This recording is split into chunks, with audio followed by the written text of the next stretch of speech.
Shalom, shalom. Selamat pagi anak-anak.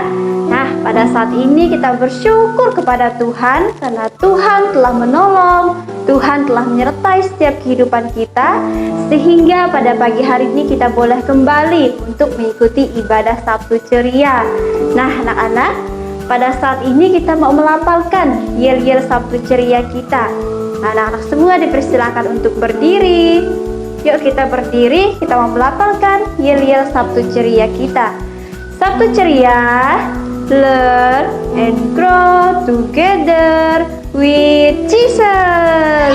Oke, sekali lagi ya. Sabtu Ceria, learn and grow together with Jesus.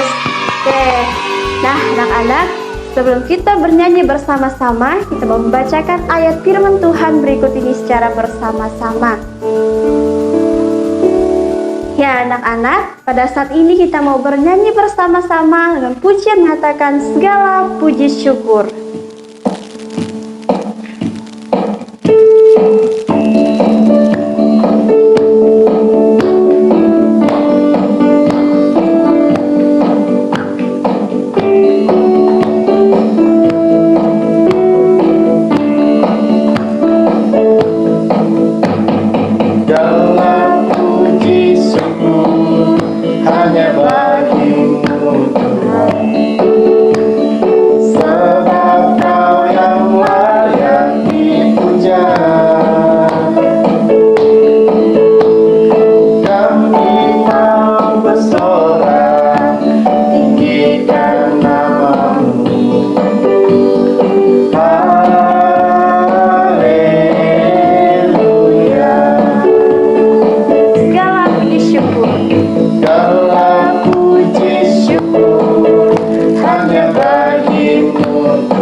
Anak-anak, pada saat ini kita mau berdoa.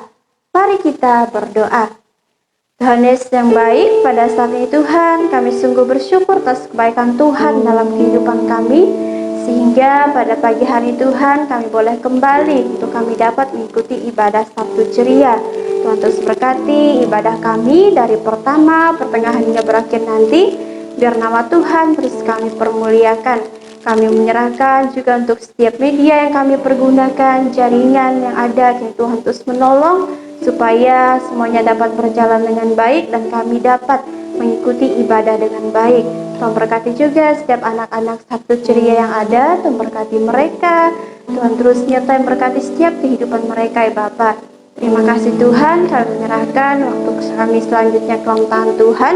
Hanya di dalam nama Tuhan Yesus kami berdoa. Amin. Nah, anak-anak, pada saat ini kita kembali bernyanyi bersama-sama dan pujian mengatakan Tuhan Yesus baik.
Anak-anak, pada saat ini kita mau memberikan persembahan kita kepada Tuhan.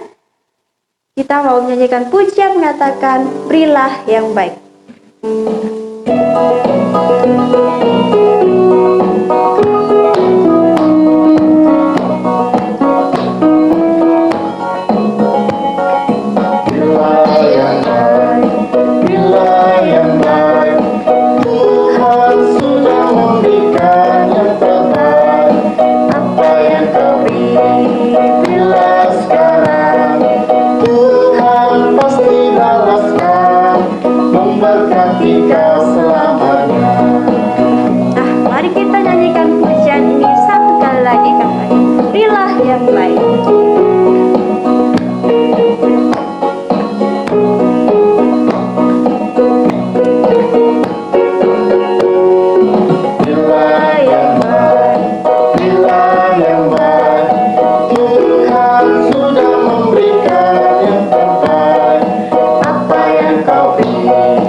Mari kita bersatu di dalam doa. Tuhan Yesus yang baik, kami datang kepada Tuhan mengucap syukur Bapa buat kasih-Mu, anugerah Tuhan dalam hidup kami. Saat ini kami sudah memberikan persembahan kepada Tuhan, kiranya Engkau memberkati persembahan ini untuk pekerjaan pelayanan Tuhan di dalam kudus. Engkau juga memberkati setiap anak-anak-Mu yang sudah mengumpulkannya dari tempat mereka masing-masing dan juga belum sempat memberi pada kesempatan ini. Tuhan kiranya terus tetap memberkati mereka. Engkau terus menyertai Bapa dalam setiap usaha pekerjaan orang tua mereka. Tuhan berkati, Tuhan tolong, berikan kesehatan selalu yang datang daripada Tuhan. Dan juga berdoa Bapa untuk setiap anak-anak-Mu yang bersekolah, Tuhan kiranya memberkati mereka. Tuhan berikan mereka kepintaran, akal budi, hikmat yang datang daripada Tuhan, sehingga mereka dapat belajar dengan baik dan dapat memahami, mengerti firman Tuhan dan juga setiap pelajaran yang mereka terima. dari setiap guru-guru yang mengajar mereka. Terima kasih ya Tuhan, dalam nama Yesus kami berdoa dan mengucap syukur. Amin.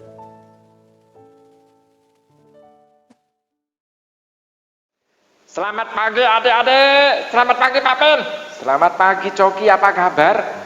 Coki baik-baik saja, Pak Pin apa kabar? Pak Pin mah sehat-sehat, seperti yang Coki lihat hari ini mau cerita lagi. Iya, selamat pagi adik-adik, belum dijawab aku ini. Itulah adik-adik kok nggak jawab, jawablah teman-teman dengan Coki ini. Selamat pagi. Ah tuh udah dijawab tuh selamat pagi kata si Titan, kata si Josia. Titan Josia kan bukan kelasku Pak Pin, Pak Pin nih. Iya ya, mereka di kelas lain ya. Intinya mereka mendengar dan mereka menjawab Coki. Hari ini kita mau cerita Coki tentang rasa cukup. Apa itu? Ya kita baca Alkitab dulu. Ya Pak Pin bacalah. Nah Pak Pin mau baca di Alkitab dari Injil Lukas pasal 3 ayat 13 dan 14. Coki perhatikan ya. Ya Pak Pin, aku perhatikan Pak Pin yang baca. Jawabnya, jangan menagih lebih banyak daripada yang telah ditentukan bagimu. Dan prajurit-prajurit bertanya juga kepadanya, dan kami, apakah yang harus kami perbuat? Jawab Yohanes kepada mereka, jangan merampas dan jangan memeras, cukupkanlah dirimu dengan gajimu. Nah, itu dia. Coki, itu siapa yang ngomong tahu nggak? Tahu aku. Siapa? Ya Yohanes Pembaptis. Yohanes Pembaptis kan sering berkhotbah di padang gurun. Betul, Yohanes Pembaptis itu suka berkhotbah di padang gurun.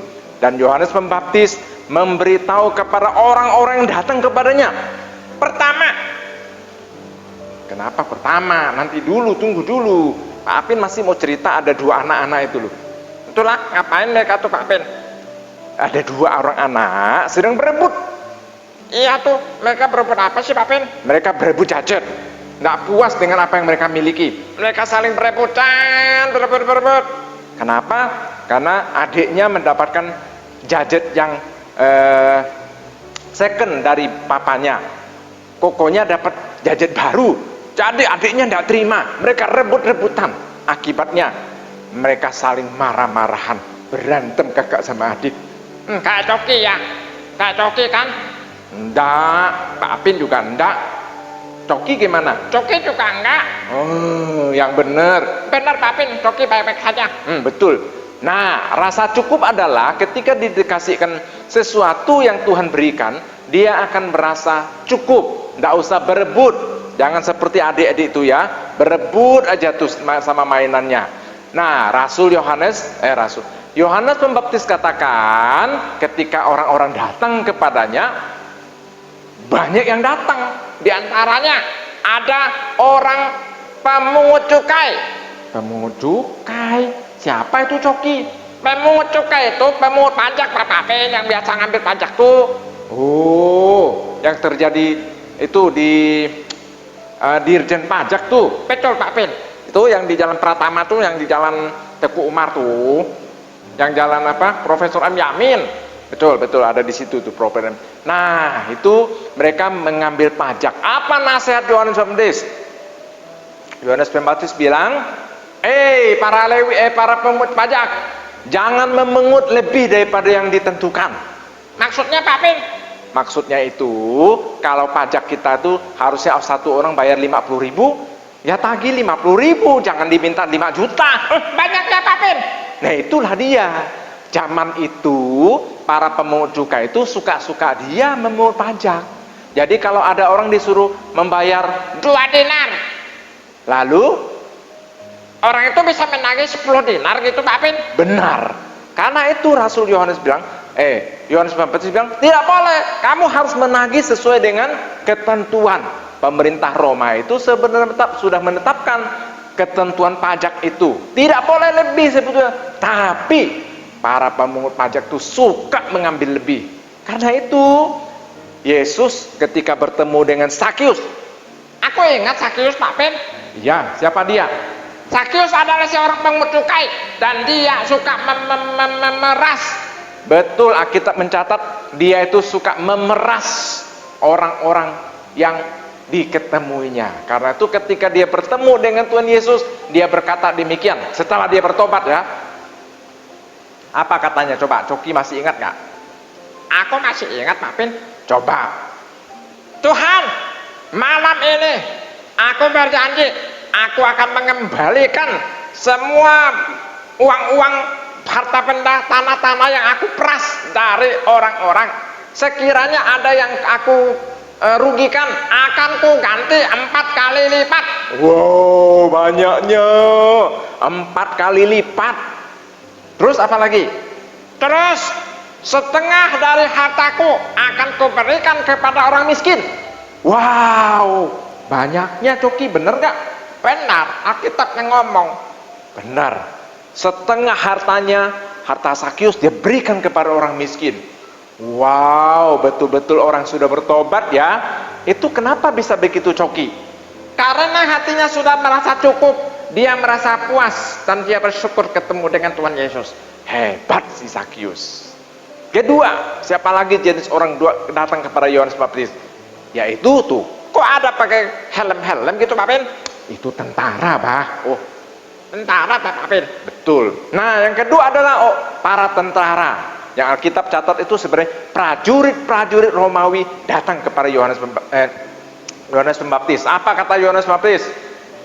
Kamu para tentara-tentara, jangan memeras, jangan merampok, cukupkanlah dirimu dengan gajimu. Nah, ini namanya pejabat-pejabat negara. Kalau sekarang di Indonesia ya, mungkin itu seperti kayak TNI, polisi gitu loh. Nah, sama tuh di Romawi juga ada tuh, ada TNI, prajurit atau serdadu yang berbagian perang. Ada juga prajurit yang bagian kayak polisi tugasnya, mengamankan, melindungi, mengayomi masyarakat. Nah, tentara yang dimaksud mungkin adalah polisi di sini. Jadi tugasnya seperti polisi, bukan pergi yang berperang itu. Karena itu Rasul Yohanes bilang, jangan memeras, jangan merampok, karena tugasmu itu banyak mendampingi masyarakat. Lah, cukupkan dirimu dengan gajimu.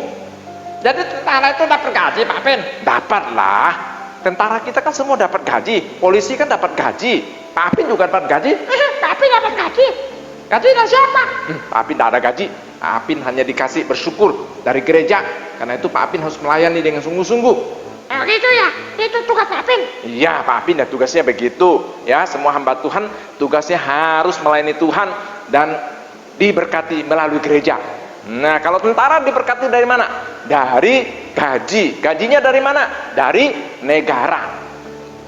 Tentara Romawi juga dari negara, kerajaan Roma yang membayar mereka. Karena itu Rasul Yohanes Pembaptis, jangan memeras. Emang biasa mereka memeras, Pak Pin?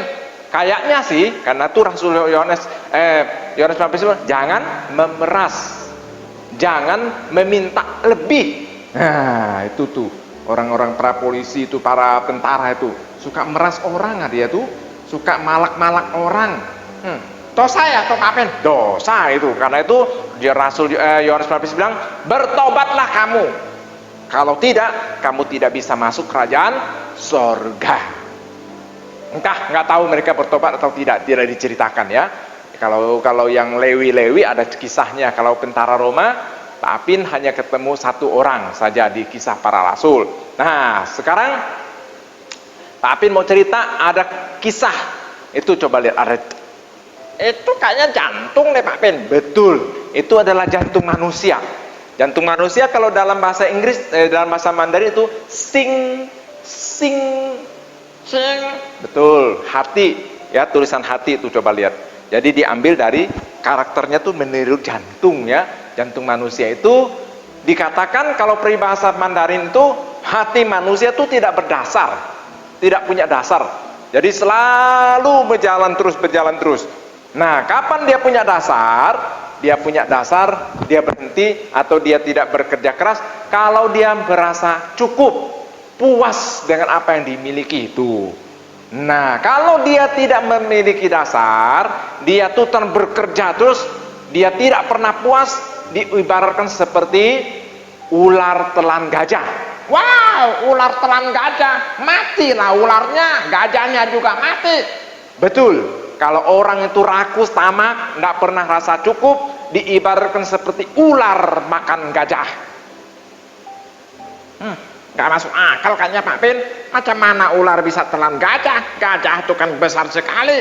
Memang itu adalah peribahasa. Dikisahkan itu si gajah punya mama yang suka sakit. Nah, dia mendapatkan suatu perintah, katanya empedunya ular bisa mengobati sakit mamanya. Tapi syaratnya adalah harus ambilnya sedikit-sedikit. Tidak boleh banyak-banyak, nanti mamanya tidak sembuh, ularnya mati. Jadi ularnya juga dikasih tahu, ular, nanti kamu ketemu si gajah, kamu buka mulutmu, si gajah mau masuk ke dalam perutmu, dia ambil empedumu sedikit-sedikit. Oke. Nah, dikisahkan lalu si gajah ini masuklah ke dalam mulut ular, diambillah sedikit empedunya, dikasihkan ke mamanya. Ternyata mamanya mulai sembuh. Besok lagi datang lagi sembuh. Lusa datang lagi sembuh. Tapi si gajah ini mau rakus, dia mau ambil biar cepat mamanya cepat sembuh. Ternyata ketika dia masuk ke dalam perutnya si ular, dia ambil satu biji empedunya si ular. Ketika dia potong itu empedu, mulut si ular tertutup, hop, mati. Si gajahnya di dalam perutnya mati, si ularnya juga mati. Loh, mamanya tertolong nggak? Mamanya tidak tertolong Pak Pin karena sudah mati. Betul. Nah, itu sebetulnya peribahasa ilustrasi ya. Itu gajah artinya gajah, nama orang namanya gajah, Asyong. Nah, ular itu betul-betul ular, ya itu namanya kisah cerita saja ya. Jadi jangan dianggap itu benaran, tapi itu kisah mengilustrasikan bahwa orang yang rakus itu hidupnya itu seperti ular nelan gajah. Tuhan mau kita itu seperti apa? Rasa cukup. Rasa cukup sama dengan puas. Jadi puas atau cukup sama dengan bersyukur. Betul. Hari ini, bulan ini kan kita ceritanya tentang bersyukur Pak Pin. Betul. Semua adik-adik harus senantiasa bersyukur. Bersyukur bagaimana? Menikmati bagian yang menjadi milik kita. Seperti ilustrasi yang pertama itu.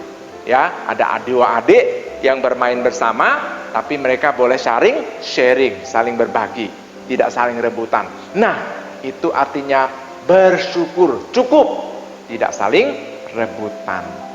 Aku mau dong Pak Pin kayak begitu. Betul, semua adik-adik harus punya rasa cukup. Ya, jangan rebutan, jangan iri melihat punya orang lebih baik, punya orang lebih bagus. Enggak, cukupkan dirimu dengan apa yang ada padamu. Itulah rahasia, kunci bersyukur.